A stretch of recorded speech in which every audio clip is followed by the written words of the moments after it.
Pessoal, pra mim não dá, tá apertado. Vou ter que pedir um aumento de salário. Felipe Luiz quer que eu seja técnico e jogador dentro do campo? Não dá. É muito pouco pra mim. Jorginho, presta atenção. Pede ele pra eu jogar no ataque. Emerson, vem cá, querido. Eu preciso que você seja tão rápido quanto um pum que alcança o nariz. Você acha que consegue? Eu não sei, eu acho que eu consigo. Mas tem que ser aquela bufa silenciosa, que chega de fininho e mata um, depois 2 e 3. PH, tô contando contigo pra dar velocidade ao jogo. Repete comigo. Eu sou a velocidade. Tô aprendendo a dançar break. Presta atenção. Ixi, deu errado. Ai, pai, para! Olha a merda acontecendo. Dá pra sentir daqui a cagada.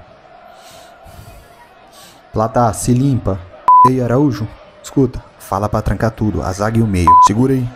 Eu tava dando a bola pra ele jogar. Olha lá, é pra ele jogar. Ei, respeita. Eu dei a bola pra ele. Ele saiu me empurrando. Wallace, sai daqui, vai pra lá. Cabeça de pica. Quer tocar? Vai tocar? Sai daqui. Vou te dar uma cotovelada. Rapaz, o Moreno tá ignorante, cara. Que é isso, Moreno?